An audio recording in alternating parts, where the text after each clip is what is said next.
shoulder extension. Our landmarks are exactly the same. We're just in a different position, measuring extension. So, as far as the stabilization, the table and the weight of the trunk is kind of stabilizing this whole entire shoulder scapular complex. So you don't need to stabilize through here because you're not really stabilizing anything. The table's kind of doing that work for you. As far as our landmarks, we've now kind of changed position. So we kind of have, you have the purple dot still on you from before? Other side. Yeah, okay. You turn around. No, it's fine. I'm just messing with you.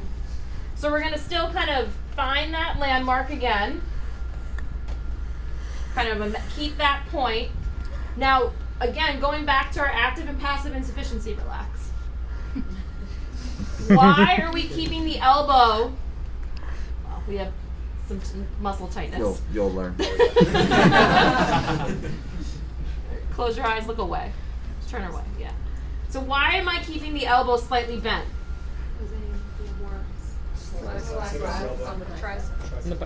Ooh, we have a debate going. Biceps or triceps? Biceps, raise your hand. Anybody thinking triceps? Somebody backed off. Okay. So in this situation, I'm noticing that we have some tightness in what muscle? Biceps. Because it's kind of hard for me to maintain this position. But this is kind of what shoulder extension is going to look like. Ooh, you okay? So I'm bringing him through the range. A perfect example right now. All right, hold on. So we should sedate him. All right, so our end range, our end feel is going to be firm as well because of the tightness of the ligaments. I can't help it. It's okay. I know you're not trying to. So that's kind of where we're at. So now I know a lot of you have said, like, oh, it's kind of difficult to hold the shoulder and to be able to manipulate the muscle, the arm, and hold the goniometer at the same time. It's okay.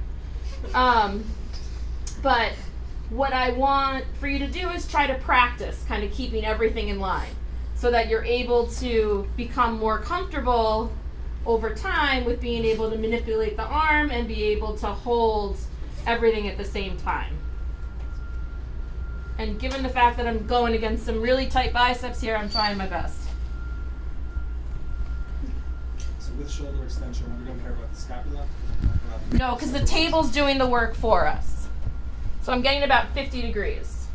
Now, as far as just GH, you could see, you would measure it there, but I was showing you guys full. So for just at the GH, you're going to get that scapula tipping again. So relax. Now I'm going to try to use my arm here to support the elbow so that I can kind of feel what's going on at the scapula throughout the range. Now biomechanically, I'm seated, I'm in a good position, I'm really using my hand here to kind of lift and feel what's going on there at the scapula. So in this situation, it's not going to be rotation that you're feeling more elevation of the scapula. So if I were to take a measurement for that,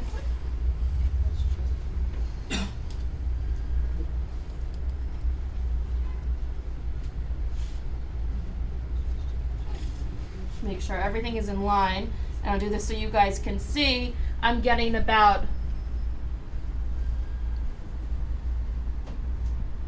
40 degrees. So a little bit more there.